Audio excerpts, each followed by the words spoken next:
മുതൽ ഇപ്പോൾ ഈ നിമിഷം മുതൽ നമ്മൾ കഴിഞ്ഞതെല്ലാം വിട്ടുകളയാണ്. നമുക്കെല്ലാം പുതുതായിട്ട് തുടങ്ങാമേ. എല്ലാവർക്കും ഉണ്ടാവും കഴിഞ്ഞ കാലങ്ങളെ പറ്റി ഓർക്കുമ്പോൾ ഒരുപാട് വേദനിപ്പിക്കുന്ന ഓർമ്മകളും സങ്കടങ്ങളുള്ള നിമിഷങ്ങളൊക്കെ. നിരാശകളുണ്ടാവും, നഷ്ടങ്ങളും നഷ്ടപ്പെട്ടതിൻ്റെ കഥകളുണ്ടാവും, ബലിയാടായതിൻ്റെ കഥകളുണ്ടാവും, അല്ലേ?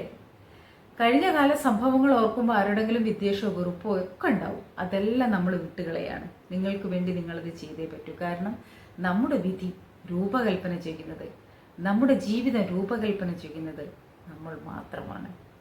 സുഹൃത്തുക്കളെ നമസ്കാരം. അപ്പോൾ നമ്മൾ കഴിഞ്ഞ കുറേ എപ്പിസോഡുകളായിട്ട് ആകർഷണ നിയമത്തിൻ്റെ രഹസ്യം മനസ്സിലാക്കിക്കൊണ്ട് ജീവിതം എങ്ങനെ മെച്ചപ്പെടുത്താം, ആഗ്രഹിച്ചതൊക്കെ എങ്ങനെ നേടാം എന്ന് മനസ്സിലാക്കിക്കൊണ്ടിരിക്കുകയാണ്, അല്ലേ? ഇന്ന് നമ്മൾ പഠിക്കാൻ പോകുന്നത് ഒരു സൂപ്പറായിട്ടുള്ള ചാപ്റ്ററാണ്. നിങ്ങൾക്കുള്ള രഹസ്യം എന്നാണ് ഈ ചാപ്റ്ററിൻ്റെ പേര്. ഭയങ്കര രസമാണ്. നമ്മളെ തന്നെ മാറ്റാൻ പറ്റുന്ന എന്തൊക്കെയോ രഹസ്യങ്ങൾ നമ്മൾ മനസ്സിലാക്കാൻ പോകുന്ന നല്ലൊരു സൂപ്പർ എപ്പിസോഡാണ്. അപ്പോൾ എന്താണ് പറഞ്ഞിരിക്കുന്നത് നമുക്ക് നോക്കാം. കഴിഞ്ഞ കാല ജീവിതത്തിലേക്ക് തിരിഞ്ഞു നോക്കിക്കൊണ്ട് അന്നത്തെ കഷ്ടതകളിൽ മനസ്സ് കേന്ദ്രീകരിച്ചു കൊണ്ടിരുന്നാൽ ഇപ്പോൾ നിങ്ങൾ അത്തരം കഷ്ടതകൾ നിറഞ്ഞ സാഹചര്യങ്ങളെ സ്വന്തം ജീവിതത്തിലേക്ക് വിളിച്ചു വരുത്തും. കഴിഞ്ഞു പോയത് എന്തോ ആകട്ടെ വിട്ടുകളയുക.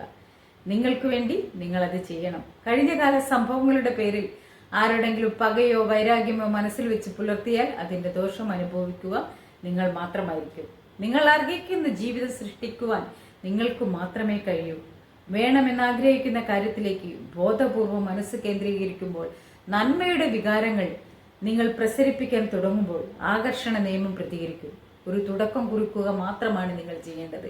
അതിലൂടെ നിങ്ങൾ ആ മാന്ത്രിക ശക്തിയെ കെട്ടയച്ചു വിടുകയാണ്. അതാണ്.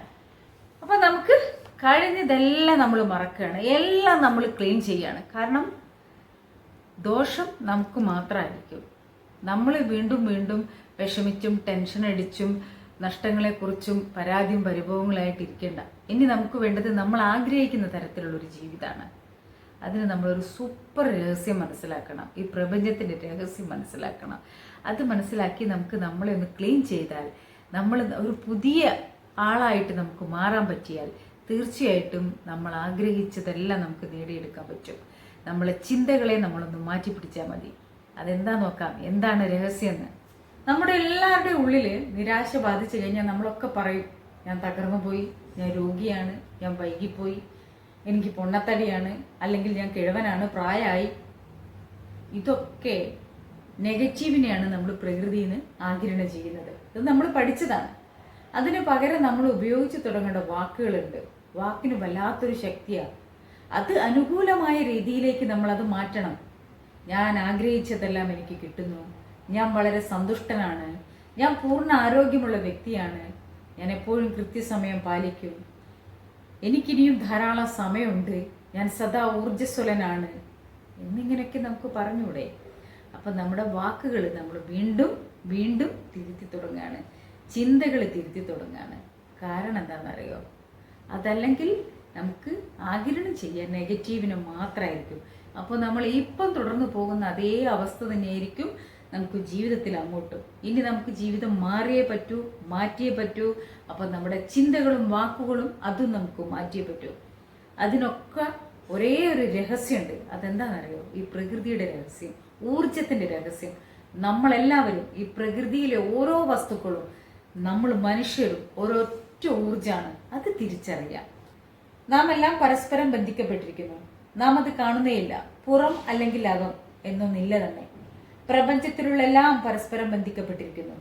അതൊരൊറ്റ ഊർജമണ്ഡലമാണ്. എത്ര മനോഹരമായൊരു കാഴ്ചപ്പാടാണത്.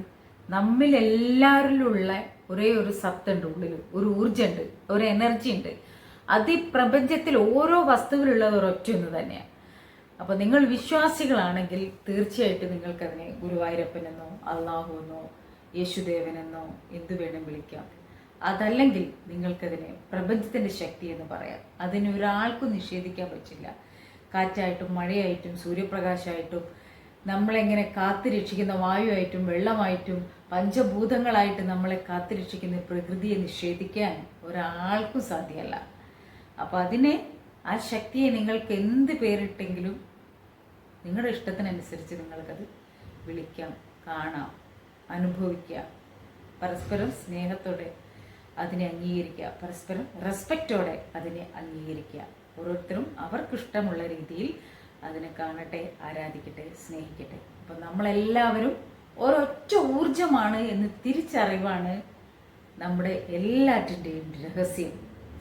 ആ ഒരു തിരിച്ചറിവ് നമ്മളെ കൊണ്ടെത്തിക്കുന്നത് വേറൊരു തലത്തിലേക്കാണ്. അന്യരെക്കുറിച്ച് നിങ്ങൾക്കുള്ള നെഗറ്റീവായ അല്ലെങ്കിൽ നിഷേധാത്മകമായ ചിന്തകൾ എന്തുകൊണ്ടാണ് നേരെ തിരിഞ്ഞ് നിങ്ങളെ തന്നെ ദോഷകരമായി ബാധിക്കുന്നതെന്ന് നിങ്ങൾക്ക് മനസ്സിലാക്കാനാവും. നാം എല്ലാം ഒന്ന് തന്നെയാണ്. നിഷേധാത്മകമായ ചിന്തകളെയും വികാരങ്ങളെയും പ്രസരിപ്പിച്ചുകൊണ്ട് നിങ്ങളിലേക്ക് സ്വയം വിളിച്ചു വരുത്തിയതല്ലാതെ വിനാശകരമായ ഒന്നും നിങ്ങളിലേക്ക് എത്തിച്ചേരുകയില്ല. എന്താണ് വേണ്ടതെന്ന് സ്വതന്ത്രമായി തിരഞ്ഞെടുക്കാനുള്ള കഴിവ് നിങ്ങൾക്ക് നൽകപ്പെട്ടിരിക്കുന്നു.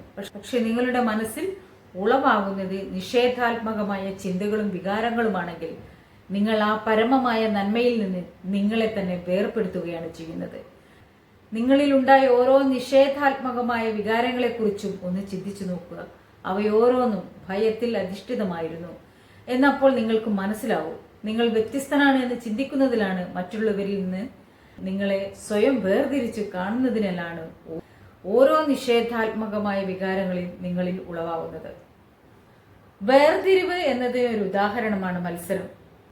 മത്സരത്തെക്കുറിച്ചുള്ള ചിന്തകൾ മനസ്സിൽ ഉദിക്കുന്നത് അപര്യാപ്തതയുടെ മനോനിലയിൽ നിന്നാണ്. എല്ലാവർക്കും വേണ്ടത് ഇവിടെ ഇല്ല, ഉള്ളത് പരിമിതമാണ്, അതിനാൽ എന്തെങ്കിലും കിട്ടണമെങ്കിൽ നമ്മൾ മത്സരിച്ച് നെട്ടോട്ടം ഓടേണ്ടിയിരിക്കുന്നു എന്ന ചിന്തകളിൽ നിന്നാണ് മത്സര ചിന്ത വരുന്നത്. മത്സരത്തിൽ നിന്ന് ഒരിക്കലും ജയിക്കില്ല. അതാണ് പരസ്പരം നമ്മൾ മത്സരിച്ചുകൊണ്ടിരിക്കുക, പോരടിച്ചുകൊണ്ടിരിക്കുക എല്ലാ കാര്യത്തിനും, അല്ലേ? എല്ലാ രംഗത്തും കോമ്പറ്റീഷനാണ്.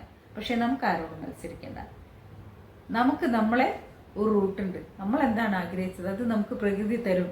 പക്ഷേ അത് പ്രാവർത്തികമാക്കണമെങ്കിൽ നമുക്കുണ്ടാവേണ്ട ഒരു ക്വാളിറ്റി ഉണ്ട്. അതെല്ലാം ഒന്നാണെന്ന് തിരിച്ചറിയുകയും എല്ലാത്തിനെയും റെസ്പെക്റ്റ് ചെയ്യാനും സ്നേഹിക്കാനും എല്ലാം വിട്ടുകൊടുക്കാനും എല്ലാം ക്ഷമിക്കാനും പൊറുക്കാനുമുള്ള കഴിവുണ്ടാവുക. എന്നിട്ട് നമുക്ക് വേണ്ടതിനെ പ്രകൃതിയിൽ നിന്ന് നമുക്ക് ചോദിച്ചു വാങ്ങാം. അതിനുവേണ്ടി നമുക്ക് പ്രയത്നിക്കുകയും ചെയ്യാം.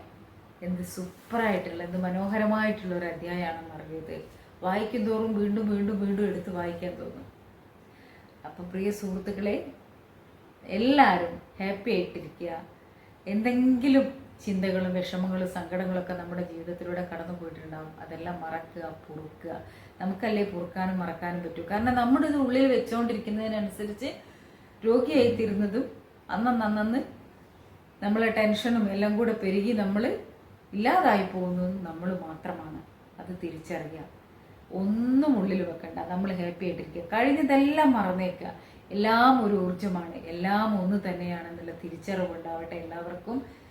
ഈ ലോകത്ത് മുഴുവനും സ്നേഹവും സന്തോഷവും സമാധാനവും ഉണ്ടാവട്ടെ. നല്ല സൂപ്പറായിട്ടുള്ളൊരു അധ്യായമാണ്. അപ്പോൾ നിങ്ങളിത് പ്രാക്ടീസ് ചെയ്യണം. തീർച്ചയായിട്ടും എല്ലാവരും പ്രാക്ടീസ് ചെയ്യണം. എല്ലാവരും കിടക്കുന്നതിന് മുമ്പ് രാവിലെ എഴുന്നേറ്റാലും നമുക്ക് വേണ്ടി പ്രാർത്ഥിക്കുന്നതോടൊപ്പം ഈ ലോകത്തിൻ്റെ നന്മയ്ക്ക് വേണ്ടി പ്രാർത്ഥിക്കുക. എല്ലാവരും സന്തോഷമായിരിക്കുക, ഹാപ്പി ആയിട്ടിരിക്കുക. Thank you all.